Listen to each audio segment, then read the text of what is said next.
Hi, this is Deb Brown, and I'm here with Ann Little Roberts, and you're in Utah, correct? Actually, I'm in Idaho. I'm in Idaho. Meridian, Idaho, just outside of Boise. Okay. I'm sorry, I knew that. That's I get okay. those two confused. Um, Ann is a consultant and a business connector, and I think the majority of us in the industry and the consultant industry that we're in tend to be business connectors. You want to tell me a little bit more about that? Well, probably my biggest role regarding that is a combination of I ran the Meridian Chamber for 6.5 years, as well as served on city council for 4 years. And so it gave me a really good opportunity to deal with businesses from both sides, kind of the fence with the governmental aspect of things, as well as the chamber promotion aspect of things, and really get an opportunity to connect those businesses, especially our downtown businesses, together. Because as I was on the chamber but not yet on council, we did what was called the split corridor and completely closed and reworked our downtown streets. Wow. So for 18 months, two of our main downtown streets were closed. And so we had 42 target businesses that we needed to keep open.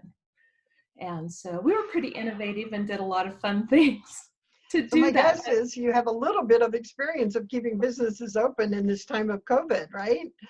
A little bit. There's a lot of things that you can't do that we did then, but instead of just not doing them, I think I've been encouraging businesses to do them online, where they're promoting each other's businesses and those that do have like curbside pickup and things like that.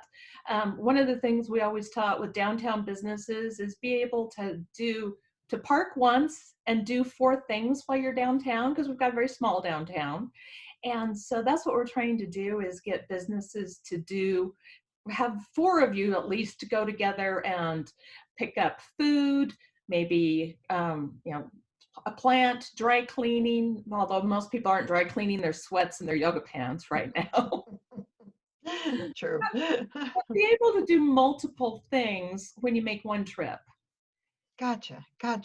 So I'm interested in the city council portion too. You served on the city council. First of all, let's talk a little bit about the structure of the city council. How many representatives are there? Council people are there? There's six. Okay. Is your mayor a tiebreaker, or is he on the Yes. council and he's a tiebreaker? Do you have a city administrator? We do not.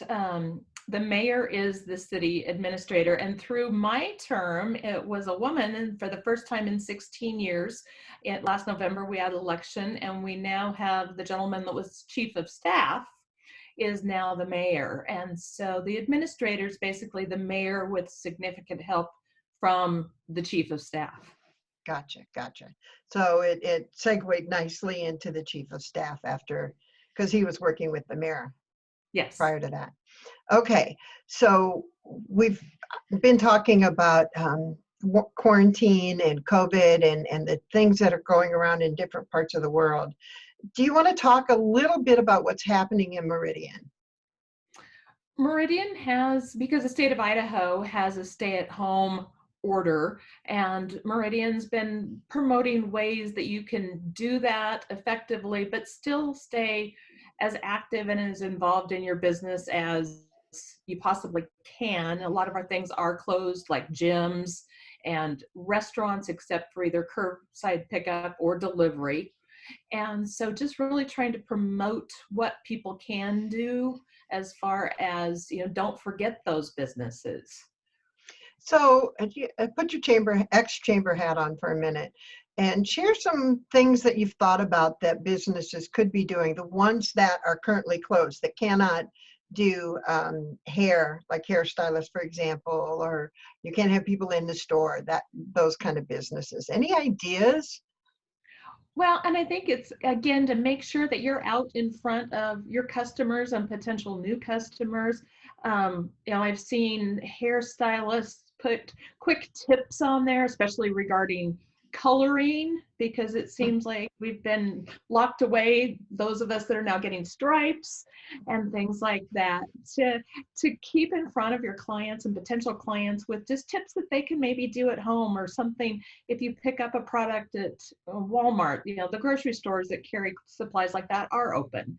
And so pick up something and just do something little and easy that they can kind of talk you through. And I think it's important that we still get up at least on some days and make ourselves presentable. You were a great opportunity for me today to put on my makeup and curl my hair. That's excellent. This is my third Zoom today, so yay. But I just think it's important that we stay, if we can't see our clients face to face, if we're a small business, that we stay in front of them through social media. So, I heard this great idea from Keene, New Hampshire. It's a shoe store, and they are hosting a virtual 5K race. And you can choose to run or not, and wherever you want to run.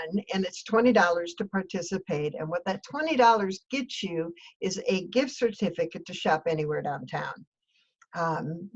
I think that's just a brilliant idea to keep people talking about, because you can still buy shoes. You can't go in, but you can still buy shoes. But to get people out and about in a healthy way as well, and get the community involved, and shopping downtown. So, I shared that earlier in a call, some ideas that small businesses are doing, and that's one of my favorites. I just think it's brilliant, right?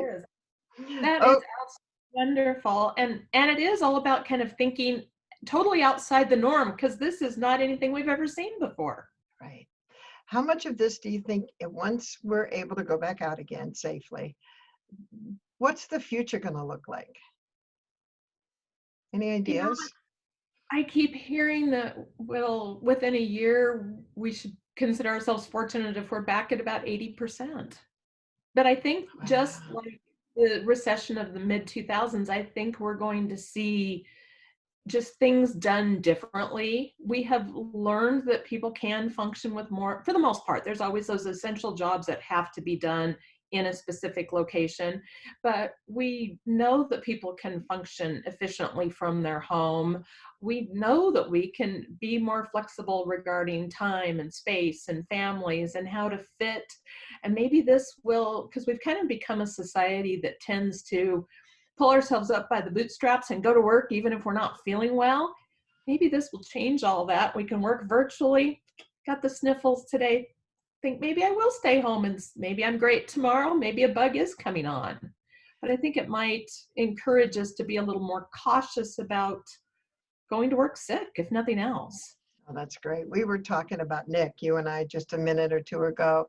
20 years old, right? Yes. How are you keeping Nick at home? Oh, basically by taking away the car keys, but There's that.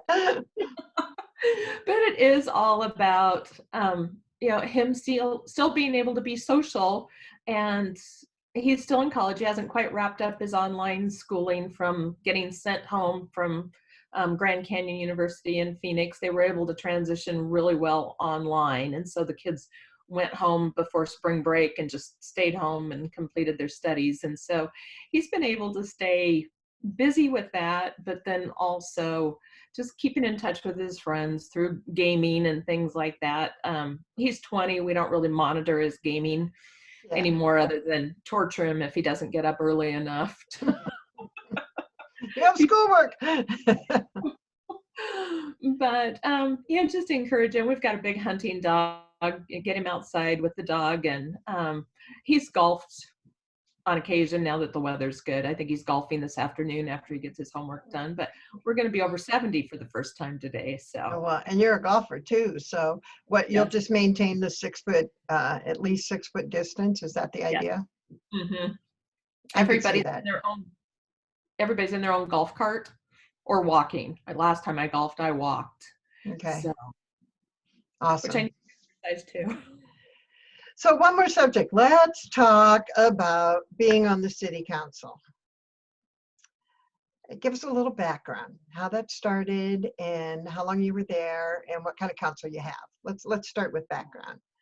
Well, my background, I grew up in a political family, and my dad was in the legislature when I think he was first elected when I was about 3. Um, our current governor is my second cousin, Governor Little. And so his dad served in the legislature, same time my dad did. And so I've worked on a lot of campaigns, but I had never actually run until like 5 years ago now, when I first ran for council. And I, being so involved in the chamber, I was very involved with the city. And so the gentleman that was retiring came by my office one day, and a couple of people had mentioned it, and I was kind of toying with the idea. And I think I had told somebody I'm squarely on the fence on whether I would run or not. Well, the gentleman that was retiring came by the office and said, if you will run, I will meet you at City Hall when you file your paperwork and endorse you right then and there. So he pushed me off the fence. That's nice. And it was great. I really enjoyed it. It was just a really great experience. We've got a great community, but we're one of the fastest growing in the US. And so it's been interesting. It's been a lot of struggles regarding how you manage growth with property rights, acknowledging that there's property rights on both sides of the fence, because we used to be a very rural farming, specifically dairy community, and most of the land, if not all the land, is snapped up for development.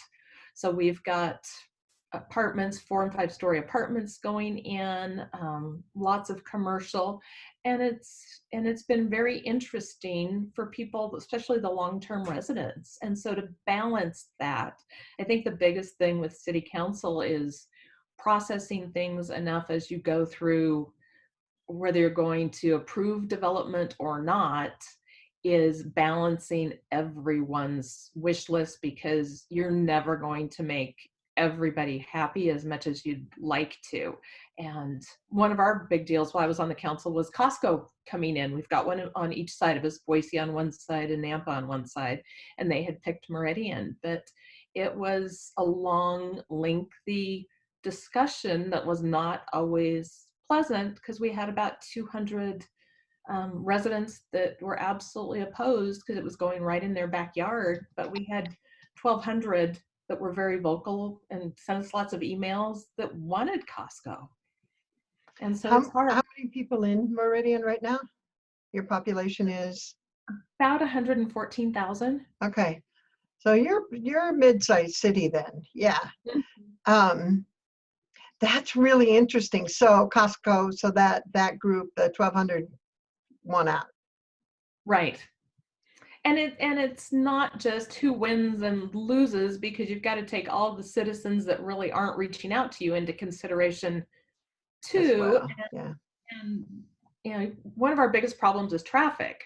And really and truly, having a Costco in Meridian will cut down on traffic, even though it will bring people to it. It still isn't that drive to get to a Costco either on the east or west of us. So Yeah. just, and it So brings other businesses as well, and they pay well. they do. They're very good to their employees. They do. They do a nice job at Costco. It's one of the larger concerns that I'm in favor of. Yeah, yay Costco. That's the best I can say. And they're So doing $25 million road improvement where they are going in. even better. That's Yes. brilliant. I'm glad to hear that. So what would you like to see your city council do? How can they be more effective as people are quarantined, but once people are no longer quarantined? What kind of things could you tell citizens to get involved with the city council to begin with, but to how to share ideas with them and how to make things happen? One of the things that I think has pushed, that being home has pushed, is for the city council to be online. It was online streamed, but no interaction. And now it's also on Zoom. And so it kind of pushed them, I'm no longer on the council as of January, into the 21st century regarding technology. And so I think it'll be easier for people as they go forward to interact with the city council and potentially testify in things, and just for people to watch and pay attention to what's on the agenda and to know what's happening in their backyard. But I think the city does a really good job of, if you watch the city's website, what's happening and what's coming forward, and letting the community also interact with the city's website as far as events and meetings, because I think it's really just going to take everyone banding back together. And I know that people are shy regarding joining things like maybe downtown business associations and chambers because they're concerned about finances, as we all are in this. But I think people have got to realize they need to stay involved, and that, I'm probably have worn out the phrase a rising tide lifts all boats, but I am a true believer in that. And the more that business community can band together, the better off we'll all be. Yeah, definitely. I agree with you. And those partnerships that occur naturally, you should be trying to be involved with that. Like if you have 4 businesses downtown, what could the 4 of you do together? How could you save some advertising money by going together on something? How could you really develop your downtown in the place to be? How do you go about that? And 114,000, you have your hands full as city council, but you also do as chamber. So it's for me, it's not a small town. And I get that, you have the same problems, only probably more of them. Definitely. Um, so what do you think about the world today? It's changing. And I think our biggest thing is we've got to figure out how to stay connected, just like what you and I are doing today. In some ways, I think it's been good because we've reached out, because it's been 4 years since we've seen each other in person. Yeah. And so I think it's important that we utilize the tools that we have so that we can stay connected, because I think that's what's going to get us through whatever the tough things are, whether it's COVID or somebody's cancer or whatever else comes along. This is how we can all fight it together. So for those of you watching, Ann and I were in the Institute for Organizational Management every January, early January in Tucson for 4 years running. And both of us graduated from that with our IOM certification. We had a small group, about 20 of us, and we still stay in touch. It was one of the best experiences I've ever had, both professionally in managing the business and the things I had to learn, but personally too, in meeting people from all over. And now what we're doing is every couple of weeks, we're having a Zoom call for anybody that wants to show up. And it's just been fantastic. We're talking to each other, sharing ideas, and finding out what's going on where you're at. And we're not all still in that industry, which is okay too, but we're all professional people. So I always urge people to belong to something. This is where your downtown organizations or your city council, to go to the League of Cities, for example, for people to be involved in their community and in the world in a larger picture. Where I just went off on that for a minute, didn't I? But And it's it was that perfect. important. Because Ann and I would never have met anywhere else. That No. would not have happened. And because of that, we are now friends and can talk about, I can call her if I have a question and vice versa. Yes. So, and ask about her kids and her husband and house golfing and all of that fun stuff, right? Absolutely. And that's what it's all about. I think that these connections that are a combination of professional and personal are the ones that last through the years. Yeah, I agree. And for those listening, because I post this on LinkedIn, this is the place I like to share it. If you don't know how to use Zoom, now is not the time to be a lightweight about that. It's not hard. It's really very easy. Connect with somebody that lives out of town. set up a Zoom call and just have a conversation. You can Google how to use Zoom and they'll tell you. It's not difficult. Um, because we do need to stay in touch, both locally, statewide, national, and international. We need to, you're right, build those connections for when the time comes, we can come out of it and come out of it stronger. Yes, and Definitely. that I believe we will. And I think that it's people like yourself that are building others up that will make sure we do come out stronger. It may take us a little while, but we'll get there. We'll get there. It'll happen. Everybody needs to do what we can. Well, I'm and what I'm kind of excited about, because I'm turning 65 this year. So not that I'm going to retire, because I'm not, but I'm excited about seeing the young people in their 20s and 30s and the things they're doing. I'm really beginning to watch that and connect with that age group to see if I can be of assistance or what they can teach me. I hope that well, you've got a 20-year-old at home. I'm sure you have the ability to reach out to that group of people. But I want to encourage our small business owners to do the same thing. It's extremely important. It is, because they are the next round of our business owners. When I was at the Mm, chamber, we started a Young Entrepreneurs Academy, and because the small businesses, and I know that what the IRS thinks that's 500 employees or fewer, but for me it's like 50 or fewer. They're the backbone, 10 or fewer, the yeah, backbone of our economy. yeah, And so they're definitely. so important. And you're right, those are our next business owners, business creators. Yep, And they're and look at people like me, the independent contractors that I'm my own employee. That's it. Mhm. I'm an independent. How can you begin to work with people that are their own employees? And there are stores that just have one employee. There Mhm. are brick and mortar stores that have it, but there are also people working out of their garage in their basement or the second bedroom that are creating things and doing some really cool things. How can you connect with them and maybe help them get into a shared space downtown where they don't have to be there all the time? Or create some kind of maker space where, small scale manufacturing. How can they be manufacturing in the back and selling in the front, and get them some interns and some help so they can grow? We got to just do everything and be excited about it for sure. And a lot of times it's the other connections that reach out. We had the library very involved in what we were doing at the chamber, and they ended up opening a maker space in downtown. And so then we had another space that was like where you could come in and just have a shared space with a gentleman there that ran and had business help for you and a copier and things that you could just come in for the day or a month or whatever you needed. And so it's just having those connections and then connecting everybody else together. This is true.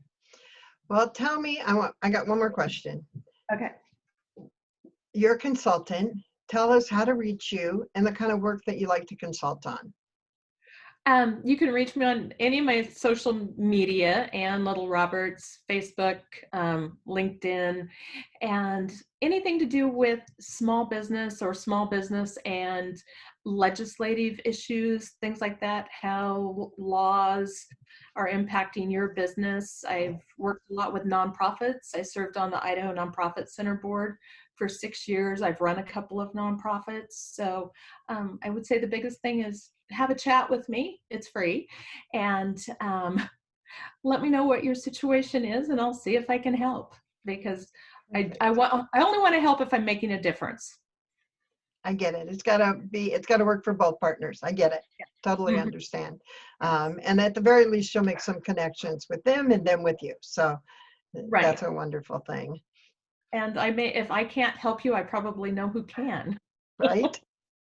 Well, I'm Deb Brown from saveyour.town, and Ann Little Roberts and I are signing off. Thank you so much. It was a pleasure to have you.